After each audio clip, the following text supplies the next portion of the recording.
Hello everyone, welcome to my channel. आज हम पढ़ेंगे सॉफ्टवेयर इंजीनियरिंग का chapter number 3 waterfall model. Waterfall model सबसे पहला और सबसे पुराना एसडीएलसी मॉडल है। एसडीएलसी की फुल फॉर्म होती है software development life cycle. Okay, waterfall model जो होता है ये एक लीनियर और सीक्वेंशियल मॉडल है। इसका मतलब ये होता है कि जो वाटरफॉल मॉडल है ना उसमें कई सारे क्या होते हैं, कई सारे स्टेप्स होते हैं। ठीक है, अब इसमें सबसे मेन चीज़ क्या रहती है वो ये है कि आपने फर्स्ट स्टेप को सबसे पहले आपको पूरा कंप्लीट करना है। ठीक है, जब तक आपने फर्स्ट स्टेप कंप्लीट नहीं किया तब तक आप सेकंड स्टेप पर नहीं जा सकते। ठीक है, और अगर आपने मान लो फर्स्ट स्टेप पूरा कंप्लीट कर लिया है और अब आप सेकंड स्टेप पर चले गए, लेकिन अब आपको याद आ रहा है कि कुछ चीज़ें थी जो फर्स्ट स्टेप में रह गई हैं। ठीक है, तो अब आप वापस से फर्स्ट स्टेप पर भी नहीं जा सकते। ठीक है, सो मेन चीज़ क्या है, मेन चीज़ ये है कि इसमें आप एक स्टेप को पूरा कंप्लीट करने के बाद ही दूसरे स्टेप पर जाएंगे। और इन केस अगर आप चाहते हैं कि भाई सेकंड स्टेप के बाद आप फर्स्ट स्टेप में जो चीज़ें थी उनमें कुछ चेंजेस करें, तो ऐसा पॉसिबल नहीं है। ठीक है, इसीलिए हम इसको लीनियर और सीक्वेंशियल मॉडल बोलते हैं। ठीक है, अब क्या है, जो वाटरफॉल मॉडल है उसका नाम वाटरफॉल मॉडल क्यों रखा गया है, वो इसीलिए जैसे कि वाटरफॉल है वो क्या है, ऊपर से नीचे की तरफ को बहता है। ठीक है, तो इसीलिए इसका नाम वाटरफॉल मॉडल रखा गया है।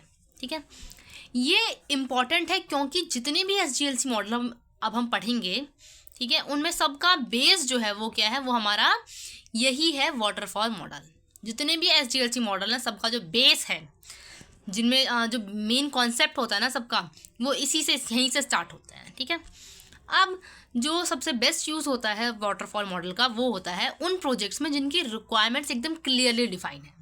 ठीक है, क्योंकि अगर उनकी रिक्वायरमेंट्स क्लियरली डिफाइन है तभी जाके हम उनको कई स्टेप्स में वो कर पाएंगे, क्लासीफाई कर पाएंगे, यानी कि इस स्टेप में ये सारी चीज़ें होंगी, इस स्टेप में ये सारी चीज़ें होंगी। क्योंकि रिक्वायरमेंट्स बहुत अच्छी तरीके से हमें क्या पता है, तभी अच्छे से प्लानिंग हो पाएगी। और जब अच्छे से प्लानिंग होगी तभी हम ये डिसाइड कर पाएंगे कि हाँ भाई फर्स्ट स्टेप में ये चीज़ें होंगी, सेकंड स्टेप में ये होंगी।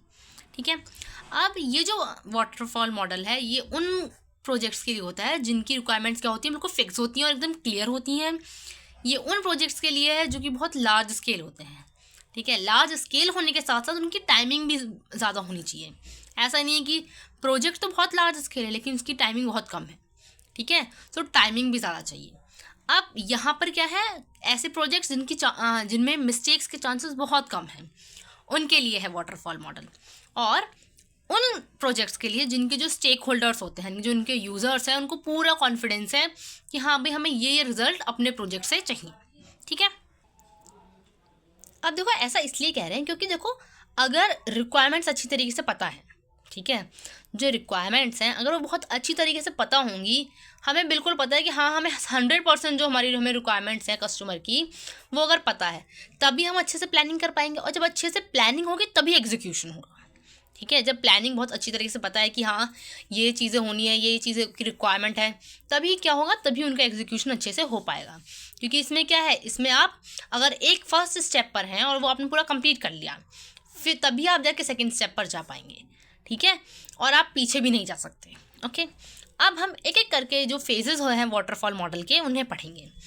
फेजेस को आप स्टेप भी बोल सकते हैं, स्टेज भी बोल सकते हैं, बट हम मेनली क्या है यहाँ पर फेजेस बोलेंगे। ठीक है, सबसे फर्स्ट फेज आता है, जो फर्स्ट स्टेप आता है वो आता है रिक्वायरमेंट एनालिसिस और स्पेसिफिकेशन।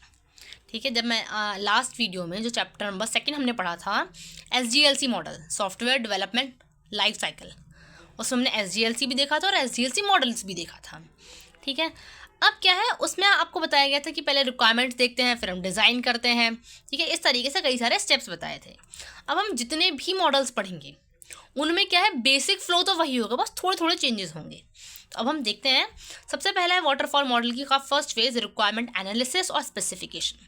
हमें रिक्वायरमेंट्स को सबसे पहले समझना पड़ेगा कि कस्टमर की क्या क्या रिक्वायरमेंट है। समझने के बाद उनको स्पेसिफाई कर लो कि हाँ भाई ये कस्टमर की रिक्वायरमेंट है। अच्छे से रिक्वायरमेंट को समझने के बाद उनको डॉक्यूमेंट करना ज़रूरी होता है। डॉक्यूमेंट क्यों करते हैं, डॉक्यूमेंट इसलिए करते हैं कि कल को कोई बात ऐसी ना हो जाए कि हाँ भाई कस्टमर कहने लगे नहीं भाई मेरी ये वाली रिक्वायरमेंट नहीं थी, मैंने तो ये बोला था आपको, तो आगे जाके कोई प्रॉब्लम ना आए। इसीलिए जितनी भी रिक्वायरमेंट्स कस्टमर ने हमें बताई हैं, हमें समझ में आ गई है, हम उनको क्या करते हैं, हम उनको अच्छी तरीके से समझने के बाद उनको डॉक्यूमेंट करते हैं। अब कहाँ लिख रहे हैं? So software requirement specification, SRS बोलते हैं, ठीक है।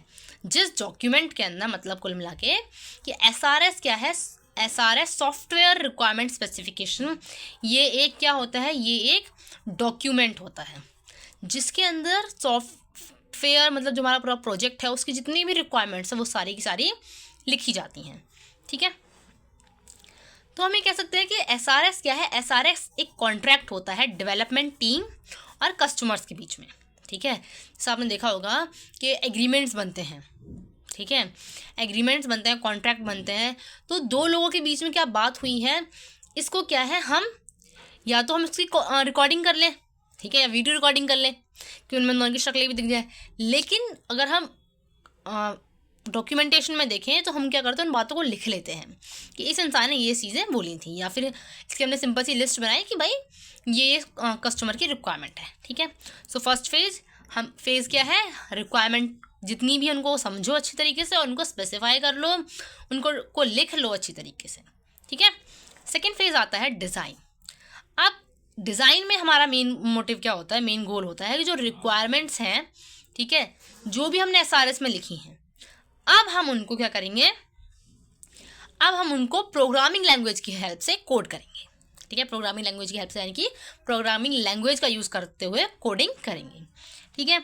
अब यहाँ पर क्या है, जो डिज़ाइन हम बात कर रहे हैं, डिज़ाइन जो है वो दो टाइप के हो सकते हैं, हाई लेवल डिज़ाइन और लो लेवल डिज़ाइन, ठीक है। अब देखो, जैसे कि मैंने आपको बताया कि जो रिक्वायरमेंट्स हैं हम उनको जिस डॉक्यूमेंट में लिखते हैं उसे SRS बोलते हैं। क्या बोलते हैं? SRS बोलते हैं, सॉफ्टवेयर रिक्वायरमेंट स्पेसिफिकेशन, ठीक है। इसी तरीके से एक डॉक्यूमेंट होता है जिसके अंदर सिर्फ सॉफ्टवेयर के डिज़ाइंस बनाए जाते हैं, क्योंकि कस्टमर को हम दिखाएंगे कि भाई इतने सारे डिज़ाइन से इनमें से आप हमें बता दो कि आपको कौन सा वाला डिज़ाइन चाहिए। सो जिसमें सॉफ्टवेयर के जो डिज़ाइन होते हैं जिस डॉक्यूमेंट में, हम उसको SDD बोलते हैं, सॉफ्टवेयर डिज़ाइन डॉक्यूमेंट। क्या बोलते हैं? Software design document. अब देखो, डिज़ाइन दो टाइप के होते हैं, high level design, low level design. So high level design का मतलब होता है एक सिंपल सा ओवरव्यू है, पूरा एक बेसिक बता दिया कि हाँ भाई इसमें ये चीज़ें होंगी। लो लेवल डिज़ाइन का मतलब होता है डिटेल्ड व्यू है पूरा, ठीक है। जैसे फॉर एग्जांपल बोला गया कि एक बिल्डिंग बनानी है, करेक्ट। तो हमें बताया गया कि भाई जो एक बिल्डिंग होगी उसके अंदर कितने होंगे, टोटल 3 फ्लोर होंगे। दैट मीन्स ग्राउंड फ्लोर, तुम्हारा फर्स्ट फ्लोर होगा और तुम्हारा सेकंड फ्लोर बनाना है, फॉर एग्जांपल, ठीक है। अब जो ग्राउंड फ्लोर है उसमें क्या है, उसमें सिर्फ एक रूम बनेगा और बाकी का जो एरिया है वो पार्किंग के लिए रखना है, ठीक है।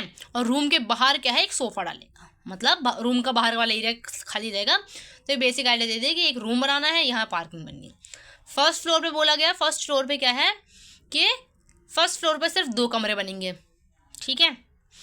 और सेकंड फ्लोर पे बोला गया कि सेकंड फ्लोर का क्या है, सेकंड फ्लोर पर हम 3 कमरे बनाएंगे, ठीक है। सो एक बेसिक सा ओवरव्यू दे दिया, ठीक है।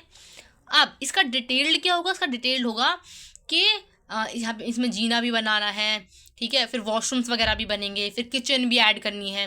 तो तुमने एक बेसिक सा दिया। डिटेल्ड व्यूज को हम क्या बोलते हैं, लो level design, okay.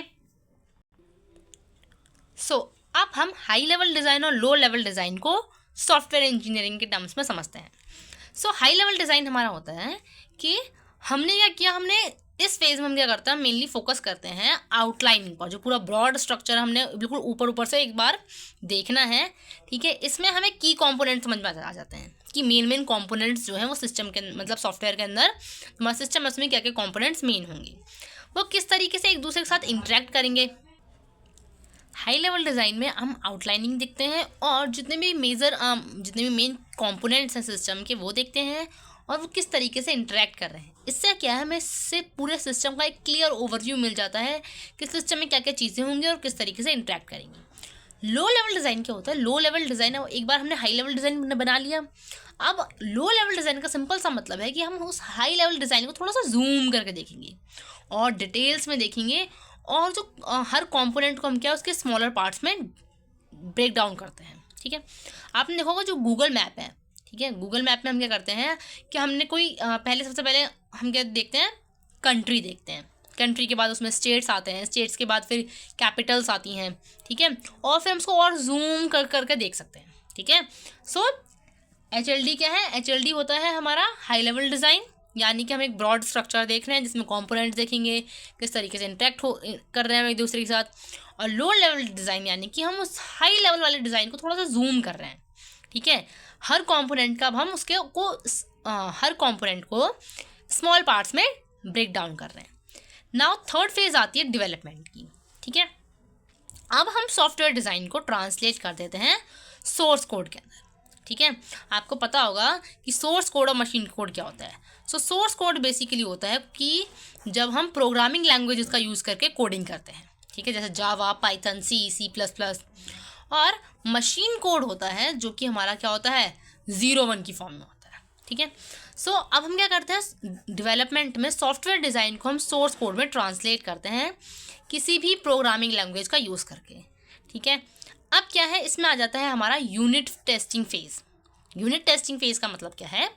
Unit testing phase का मतलब होता है, जो भी मैंने आपको बताया था कि हम एक सॉफ्टवेयर को डिफरेंट मॉड्यूल्स में डिवाइड करते हैं, ठीक है, यानी कि डिफरेंट यूनिट्स में डिवाइड किया। अब हमने हर अलग अलग यूनिट को क्या कर लिया, चेक कर लिया कि जो भी अगर अलग अलग मॉड्यूल है वो ठीक से काम कर रहा है, नहीं कर रहा है। इस फेज़ में क्या करते हैं, इस फेज़ में जो डेवलपर्स होते हैं वो शुरुआत करते हैं एक्चुअल सोर्स कोड लिखना, ठीक है, जो भी डिज़ाइन वगैरह बने हैं उनके बेसिस पे, ठीक है। अब यहाँ पर क्या है, यहाँ पे जो डिज़ाइन है उसको वर्किंग कोड में क्या करते हैं, ट्रांसफॉर्म करते हैं, ठीक है। यूनिट टेस्ट वगैरह होते हैं, ठीक है। ये देखा जाता है कि जो कंपोनेंट हैं वो अकेले मतलब ईच कंपोनेंट यानी जो हर कंपोनेंट है वो अच्छे से फंक्शन कर रहा है, नहीं कर रहा है, ठीक है। सो हमने क्या देखा, हमने टोटल 3 फेज देखी। First one requirement analysis and specification, second थी हमारी design, and the third one is development. अब आ जाते हैं बात किसी टेस्टिंग की, कोडिंग और यूनिट टेस्टिंग के बाद। यूनिट टेस्टिंग का मतलब है जो हमने सॉफ्टवेयर को डिफरेंट मॉड्यूल्स में डिफरेंट पार्ट्स में डिवाइड किया, हमने उनको अलग अलग क्या कर लिया, टेस्ट कर लिया, ठीक है। अब उसके बाद अब हम क्या करेंगे, जितने भी डिफरेंट मॉड्यूल्स हैं उनको कंबाइन कर देंगे, और ये जो इंटीग्रेशन होता है यानी कि जो पूरा कंबाइन कर रहे हैं, ये स्टेप बाय स्टेप होता है, ठीक है। अब ये होता कैसे है कि देखो, मान लो मैंने हर किसी को अलग अलग टेस्ट कर लिया, अब मैंने जो अलग अलग टेस्ट किया था मैंने उनको एक साथ जोड़ के फिर टेस्ट करूँ, तो अब इसमें क्या होगा, इसमें मान लो अगर सिस्टम नहीं चल रहा है तो मुझे पता कैसे चलेगा कि कौन सा वाला इनमें से जो कंपोनेंट है वो बाकियों के साथ काम नहीं कर पा रहा है। मैंने आपको स्टार्टिंग में बताया था कि जब हम मॉड्यूल्स में डिवाइड करते हैं फिर उसके बाद अलग अलग बना रहे हैं, ठीक है, अलग अलग कॉम्पोनेंट्स को बना रहे हैं, तो हम एक और चीज़ देखते हैं कि कॉम्पोनेंट अकेले तो काम कर रहा है लेकिन वो बाकी सबके साथ काम कर पा रहा है, नहीं कर पा रहा। तो इसका सबसे बेस्ट तरीका क्या होता है कि हम एक मॉड्यूल को दूसरे मॉड्यूल के साथ ऐड करें और फिर टेस्टिंग करें, ठीक है। जैसे मान लो मैंने ए को बी के साथ जोड़ा और टेस्ट करके देखा, सही काम कर रहा है, ठीक है। फिर मैंने सी को ज्वाइन किया, अब अभी भी सही काम कर रहा है। फिर मैंने डी को ज्वाइन किया, अब ठीक काम नहीं कर रहा मान लो, तो इसका मतलब क्या है, इसका मतलब डी में ही कोई गड़बड़ है, क्योंकि सी तक तो ठीक काम कर रहा था लेकिन जैसे ही डी को ज्वाइन किया तो अब ठीक काम नहीं कर रहा है, तो इसका मतलब मुझे डी को फिर से टेस्ट करना पड़ेगा, ठीक है। अब उसके बाद ये प्रोसेस तब तक चलता रहता है जब तक सारे के सारे मॉड्यूल्स जो हैं वो ठीक से कनेक्ट नहीं हो जाते, और फिर लास्ट फाइनल फिर से सबकी टेस्टिंग होती है। अब क्या है, जब पूरा का पूरा सबको हमने जोड़ दिया तो फाइनल क्या होगी, फिर से सबकी टेस्टिंग होगी, और जब फाइनल टेस्टिंग होती है हम उसको बोलते हैं सिस्टम टेस्टिंग, क्योंकि पूरा पूरा सिस्टम बन गया। अब जो सिस्टम टेस्टिंग है वो मेनली 3 टाइप की होती है। सो टेस्टिंग कितने टाइप की होती है, टेस्टिंग होती है 3 टाइप की, that is alpha testing, beta testing और एक्सेप्टेंस टेस्टिंग। कितने टाइप की टेस्टिंग है, alpha testing, beta testing, acceptance testing. Alpha testing जो होती है वो डेवलपमेंट टीम करती है जिन्होंने बनाया है। बीटा टेस्टिंग जो है वो एक्सटर्नल यूज़र्स करते हैं, यानी कि हम क्या मतलब जनरली क्या होता है कि कुछ ऐसे यूज़र्स जिनका उससे लेना देना नहीं है, लेना देना इन द सेंस कि मैंने आपको बताया था कि ऑर्डर कोई और कर रहा है, ठीक है, उसको यूज़ कोई और करेगा, ठीक है, तो वो क्या है, वो यूज़र्स ही हैं एट द एंड। लेकिन हम एक्सटर्नल यूज़र का यहाँ पे सिंपल सा मतलब है कि हम क्या है, कुछ स्पेशलिस्ट जो होते हैं उनको भी दिखा लेते हैं, ठीक है। सो बीटा टेस्टिंग में आप सिंपल सा समझो कि कुछ बाहर के यूजर्स होते हैं जिनको हम टेस्ट कराते हैं। फिर आ जाता है एक्सेप्टेंस टेस्टिंग। एक्सेप्टेंस टेस्टिंग का मतलब है कि जब सॉफ्टवेयर को हमने डिलीवर कर दिया है तो कस्टमर जो है वो उसको देखता है। कस्टमर क्या करता है, फिर कस्टमर एक्सेप्टेंस टेस्टिंग करता है, यानी कि वो उसको देखता है कि सॉफ्टवेयर ठीक है या नहीं। एक्सेप्टेंस टेस्टिंग क्यों बोला गया है इसे, वो इसलिए क्योंकि कस्टमर जब टेस्टिंग करेगा तो वही बताएगा कि उसने सॉफ्टवेयर को एक्सेप्ट किया है या रिजेक्ट किया है। अगर उसको सॉफ्टवेयर अच्छा लगा, पसंद आया, उसकी सारी रिक्वायरमेंट फुलफिल हो गई, तो फिर वो उसको एक्सेप्ट करेगा, अदरवाइज वो उस सॉफ्टवेयर को रिजेक्ट कर देगा। क्लियर। अब ये थी 3 टाइप की टेस्टिंग। अब हम इसके बाद पढ़ेंगे डिप्लॉयमेंट। सो डिप्लॉयमेंट का मतलब क्या होता है कि सॉफ्टवेयर पूरा बन गया, सारी टेस्टिंग हो गई, सब कुछ हो गया, अब हमें सॉफ्टवेयर को डिलीवर करना है कस्टमर को। ठीक है, इस फेज़ में हम क्या करते हैं, इस फेज़ में हम हेल्प करते हैं यूज़र की कि वो सॉफ्टवेयर के साथ बिल्कुल अच्छी तरीके से कंफर्टेबल हो जाए। जैसे मैंने आपको पहले बताया था कि भाई ऑर्डर मान लो किसी और ने दिया है, लेकिन जो उसके यूज़र्स हैं हमको पहले समझाना तो पड़ेगा कि भाई ये जो सॉफ्टवेयर है वो इस तरीके से काम करता है, इसमें ये चीज़ें हैं। ठीक है, तो क्या होता है, इसमें ट्रेनिंग होती है, जो भी नेसेसरी एनवायरनमेंट की रिक्वायरमेंट है वो बताते हैं, सारी चीज़ें देखी जाती हैं कि ताकि जो सॉफ्टवेयर है उसको लोग ईजीली यूज़ कर पाएँ। ठीक है, जो रियल वर्ल्ड में जो कंडीशंस है उनको सॉल्व कर रहा है, मतलब जो भी एनवायरनमेंट है वहाँ पर सॉफ्टवेयर फिट बैठ रहा है या नहीं बैठ रहा, जो यूज़र्स है वो उसको यूज़ कर पा रहे हैं, ठीक से नहीं कर पा रहे बिना किसी प्रॉब्लम के। ऐसा ना हो कि हमने तो उसको सब कुछ ठीक किया था लेकिन जो यूज़र्स है उनको सॉफ्टवेयर को यूज़ करने में बहुत प्रॉब्लम हो रही है। ठीक है, सो मैंने आपको जैसे बताया था कि जब हम सॉफ्टवेयर बनाते हैं तो हम सॉफ्टवेयर के बजट का ध्यान रखते हैं। ठीक है, टाइम का ध्यान रखते हैं, टाइम में बनना चाहिए, बजट के साथ बनना चाहिए, और सॉफ्टवेयर जो है वो क्या होना चाहिए, सॉफ्टवेयर यूज़र फ्रेंडली भी होना चाहिए कि जो यूज़र्स हैं वो उसको ईजिली यूज़ कर पाएँ। ठीक है, अब डिप्लॉयमेंट के बाद आ जाती है आपकी मेंटेनेंस, लास्ट स्टेप। ठीक है, सो अभी तक क्या क्या पढ़ लिया, अभी तक हमने टोटल 5 स्टेप पढ़े हैं। पहला है requirement analysis and specification, second है डिज़ाइन, थर्ड है डेवलपमेंट, फोर्थ है टेस्टिंग, फिफ्थ है डिप्लॉयमेंट। ओके, डिज़ाइन में हमने क्या पढ़ा, डिज़ाइन में हमने पढ़े थे आपके 2 type, high level design, low level design. और टेस्टिंग में हमने पढ़ी थी 3 टाइप की testing, alpha testing, beta testing और acceptance testing. Okay, so everyone, जिन नोट्स से मैं आपको पढ़ा रही हूँ ये नोट्स आपको मेरे टेलीग्राम चैनल पर मिल जाएंगे। टेलीग्राम का लिंक आपको डिस्क्रिप्शन में मिल जाएगा और आपको चैनल पर जाकर भी मिल जाएगा। सो आप उन नोट्स को टेलीग्राम से जाके डाउनलोड कर सकते हैं। और अगर आपको मेरी वीडियो पसंद आई हो तो उसके लिए प्लीज़ लाइक करें, सब्सक्राइब करें और शेयर करें। और अगर आपको कोई भी डाउट है तो आप मुझसे कमेंट में पूछ सकते हैं। ओके, सो स्टार्ट करते हैं। सो मेंटेनेंस का मतलब क्या, मैंने आपको जैसे बताया कि सॉफ्टवेयर बन गया, उसको डिलीवर कर दिया, लेकिन उसकी मेंटेनेंस भी तो ज़रूरी है। ठीक है, अब मेंटेनेंस जो होती है वो 3 टाइप की होती है, एक होती है करेक्टिव मेंटेनेंस, परफेक्टिव और अडेप्टिव। कितने टाइप की मेंटेनेंस हैं, 3 टाइप की, करेक्टिव मेंटेनेंस, परफेक्टिव मेंटेनेंस और अडेप्टिव मेंटेनेंस। करेक्टिव मेंटेनेंस होती है जो कि करी जाती है कि एरर्स को करेक्ट करने के लिए। ठीक है, जब सॉफ्टवेयर बना रहे थे उस टाइम पे हमें क्या है, उस टाइम पे हमें एरर्स वो नहीं दिखाई दी या फिर वो एरर्स उस टाइम पे सामने नहीं आई। क्योंकि देखो क्या होता है, जब सॉफ्टवेयर को बनाया जाता है, ठीक है, उसकी सारी टेस्टिंग वगैरह करके देगी, लेकिन जब वो रियल वर्ल्ड में काम करेगा तो उस टाइम पे क्या है, उस टाइम पे उसको अलग प्रॉब्लम्स आ सकती हैं उसके साथ। ठीक है, जैसे कि होता है कि आपको पता होगा जब हम मतलब जब जॉब के लिए प्रिपरेशन करते हैं, ठीक है, तो कुछ ऐसे लोग होते हैं जो आपको हेल्प करते हैं कि हाँ भाई मतलब आपने मान लो आपने एक्सेल सीखी, आपने टैली सीखा, ठीक है, अब आपने इनको यूज़ करना सीख लिया बहुत अच्छी तरीके से। ठीक है, आपने जहाँ पर भी गए, ठीक है, कोर्स वगैरह के लिए आप पता है कि कितने सारे कोर्सेज होते हैं, तो आपने कोर्स किया कहीं से। अब लेकिन जो आपने कोर्स किया है टैली का या एक्सेल का जो कोर्स किया है, जो कंप्यूटर का कोर्स किया है, वो कोर्स में जो आपने जितने चीज़ें सीखी अच्छी चीज़ है, लेकिन जब आप किसी कंपनी में जाके काम करोगे वहाँ पर जो सीखोगे वो एज इट इज़ तो अप्लाई नहीं होता है ना सारी चीज़ें, उसमें क्या कुछ चेंजेस होते हैं। ठीक है, हो सकता है आपने अभी तक बहुत छोटे डाटा पे काम किया हो, ठीक है, इतनी सारी वेरिएशंस ना देखी हों। सो एक्चुअल में जब हम मार्केट में काम करते हैं तो उसमें क्या, उसमें डिफरेंस होता है। तो सेम यहाँ पे सॉफ्टवेयर के साथ है कि सॉफ्टवेयर को जब उसके डेवलपमेंट फेज़ में अगर कोई एरर नहीं मिला और बाद में जब हमें मिलता है तो उस टाइम पे जो मेंटेनेंस होती है उसको हम करेक्टिव मेंटेनेंस बोलते हैं कि कोई एरर आ गया उसको करेक्ट करना है।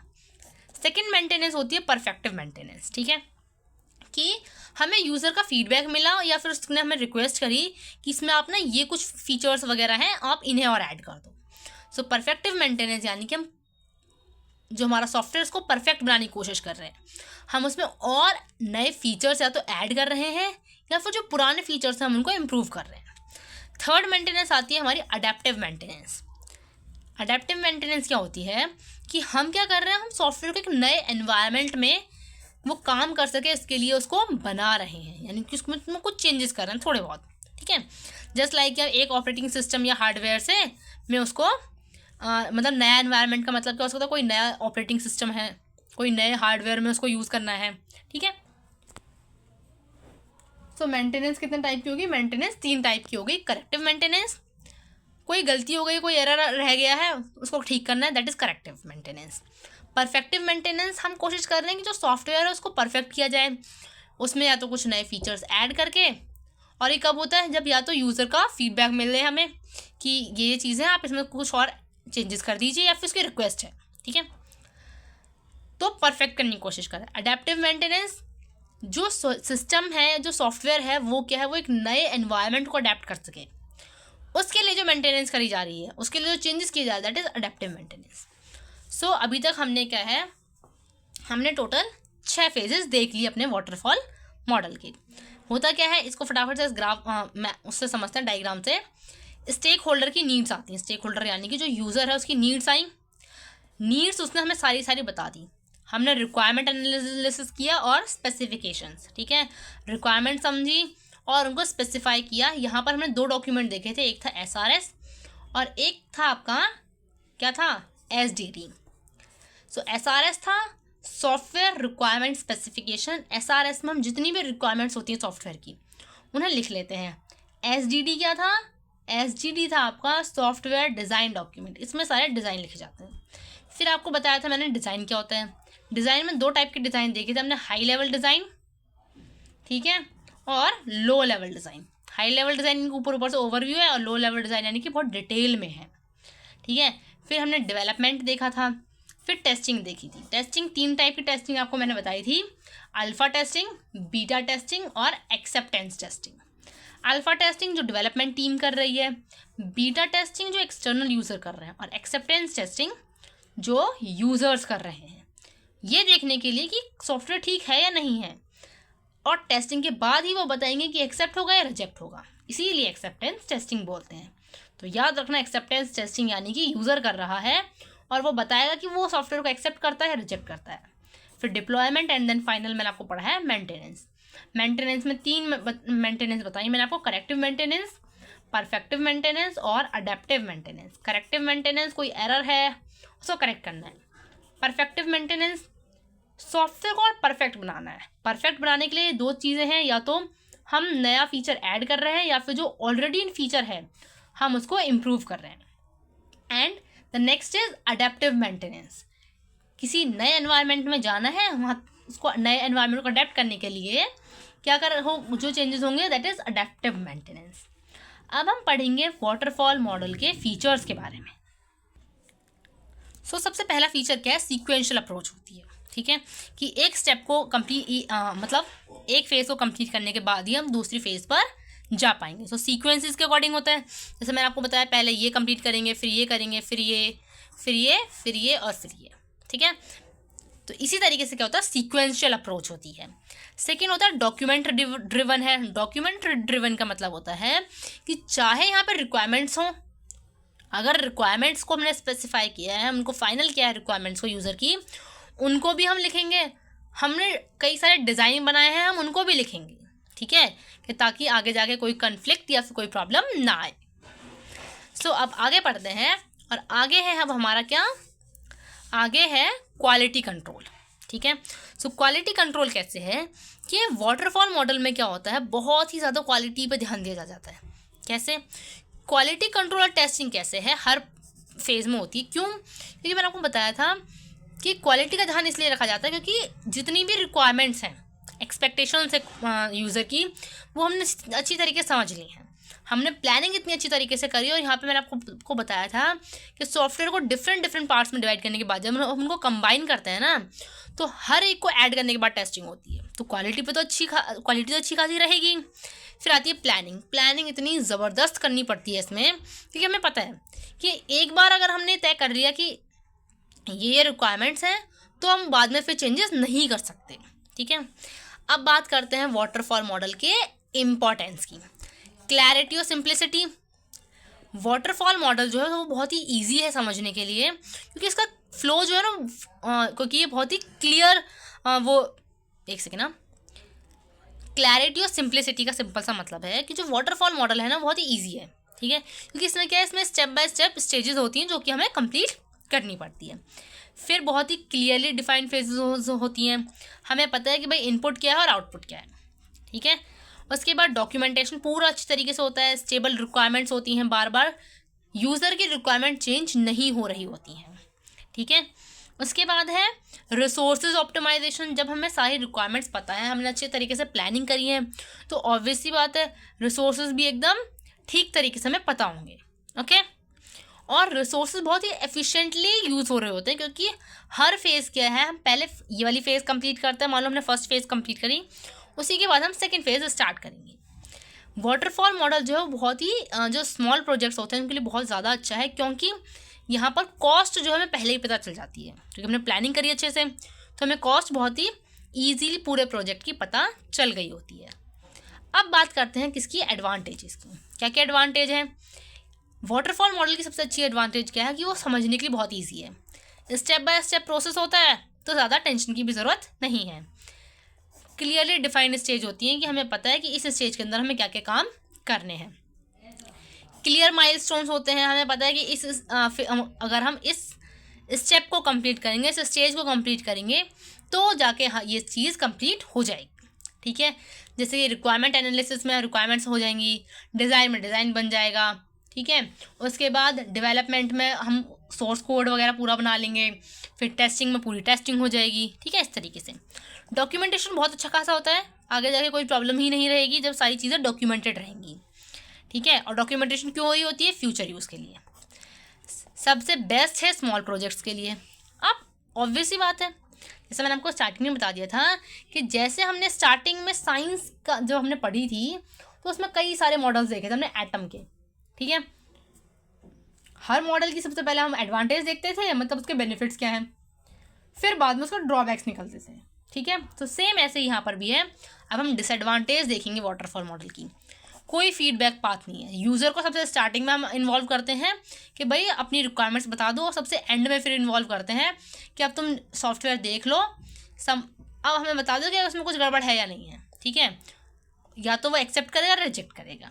ठीक है, अगर कस्टमर बीच में कोई रिक्वेस्ट करता है कुछ चेंज करने के लिए, वो पॉसिबल नहीं है, क्योंकि मैंने आपको क्या बोला कि अगर एक फ़ेज़ कंप्लीट हो गया तो फिर उसके बाद हम नेक्स्ट फेज़ में जब चले आएंगे। ठीक है, और एक फेज़ को कंप्लीट करने के बाद हम नेक्स्ट फेज़ में चले गए तो फिर वापस भी नहीं आ सकते। ठीक, ओवरलैपिंग नहीं होती फेजेस की। ठीक है, सारी जितनी भी फेज़ हैं वो क्या है, वो बिल्कुल अलग, एक दूसरे से बिल्कुल सेपरेट रहती हैं। ठीक है, सो रियल लाइफ प्रोजेक्ट्स में ऐसा करना थोड़ा सा क्या है, इम्पॉसिबल है। ठीक है, ये जो रियल लाइफ प्रोजेक्ट्स होते हैं उनमें क्या है, उनमें टाइम, कॉस्ट, ये सारी चीज़ें जो हैं, ठीक है, वो क्या है, वो ओवरलैप करती हैं। करेक्ट, वो क्या है, थोड़ी बहुत ओवरलैप करती है, तो ये रियल मॉडल के लिए थोड़ा सा सूटेबल नहीं है।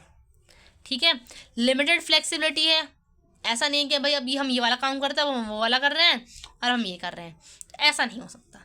यहाँ पे स्टेक होल्डर हैं जो यूज़र्स हैं, उनका इन्वॉल्वमेंट बहुत कम होता है। अगर कोई एरर आ गया है, कोई डिफेक्ट है, तो उसको हमें सबसे लास्ट में पता चलेगा जब यूज़र उसको देखेगा। ठीक है, बहुत ही लेंदी डेवलपमेंट साइकिल है।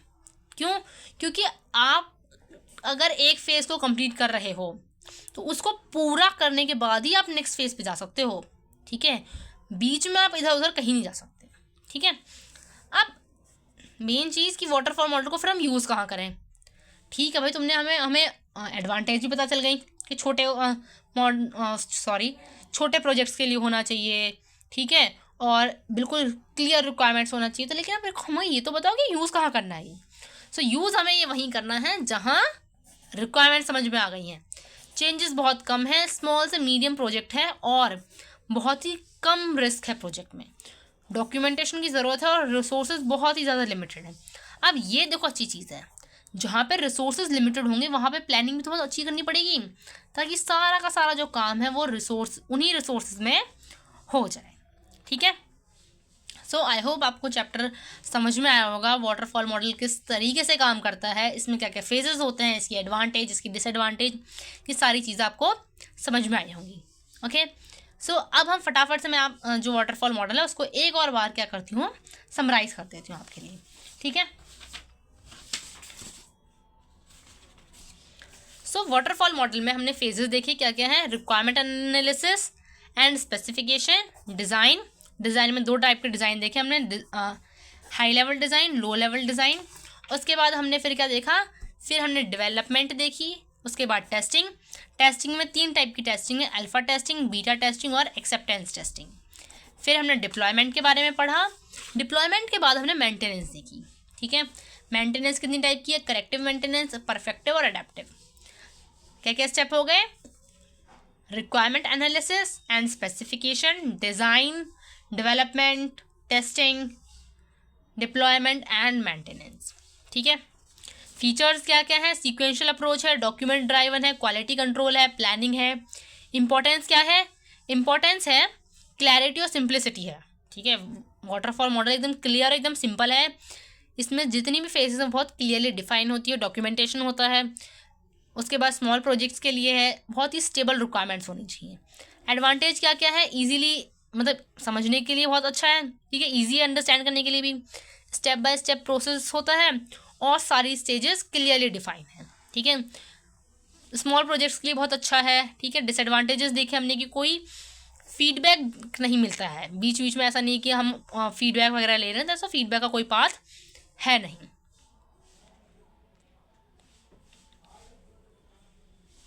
बीच में कोई अगर रिक्वेस्ट आती है यूज़र की तो हम उसको चेंज नहीं कर सकते।